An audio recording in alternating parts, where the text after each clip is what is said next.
Est-ce qu'il vaut mieux être dans la mauvaise route, dans la mauvaise voie, ou ne pas être dans la voie du tout et ne rien faire? La Gemara Souka nous donne la réponse. La Gemara Souka nous dit que lorsque nous construisons une souka, nous devons le faire avec un srar kasher. Il y a certaines lois pour que notre srar, notre toit soit kasher. S'il n'y a pas ces lois, ça s'appelle du srar pasoul invalide.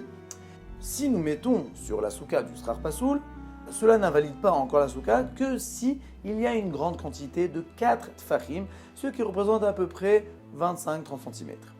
Par contre, s'il y a un trou dans la souka, alors là, la souka sera invalidée beaucoup plus facilement. Pourquoi? Puisque le trou dans la souka doit avoir une largeur de 3 tfachim, qui est à peu près 18, 22, 23 cm. Nous voyons que le trou rend invalide une souka beaucoup plus facilement que du srar pasoul. La question est pourquoi? Le Petit Menachem nous dit, c'est pour nous enseigner qu'une personne qui est dans la mauvaise voie, comme le srar pasoul, une personne pasoul invalide, a beaucoup plus de facilité à revenir dans la voie qu'une personne qui est dans l'air qui ne fait rien. Lorsqu'une personne emprunte un chemin, mais emprunte un mauvais chemin, au moins il est dans une dynamique d'emprunter un chemin, de chercher sa voie. Alors peut-être il n'a pas trouvé, mais si on arrive à le guider dans la bonne voie et qu'il cherche à aller dans la bonne voie, alors là, à la fin, il y arrivera.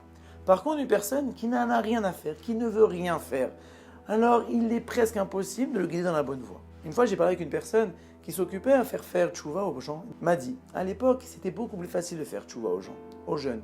Les jeunes voulaient faire des choses. Maintenant, à savoir, qu'est-ce qu'ils doivent faire? Alors, il était convaincu qu'il devait faire telle et telle chose, il voulait faire tel et tel métier, telle et telle voie, et là, le Rav arrivait à le guider dans les bonnes voies pour qu'il fasse la volonté de Dieu. Mais au moins, il cherchait une voie, il voulait faire quelque chose. Mais de nos jours, les jeunes ne veulent rien faire. Donc qu'est-ce que je peux leur proposer puisqu'ils ne veulent rien faire? C'est pas qu'ils veulent faire quelque chose, ils se sont trompés et que je peux leur proposer une meilleure chose, ils ne veulent rien faire. Donc quand une personne qui se trouve devant nous qui ne veut rien faire, et donc je lui propose quelque chose mais qu'il doit faire, il ne voudra pas puisqu'il est fainéant. C'est pour nous enseigner qu'il faut s'écarter à tout prix de la fainéantise. Dieu nous a donné du temps et de la vie, c'est pour s'en servir à bon escient. Imaginez-vous une personne sur son lit de mort et on lui dit, c'est quoi? Je te donne encore 1 heure à vivre. Il sera prêt à payer des centaines et des milliers pour avoir cette heure à vivre.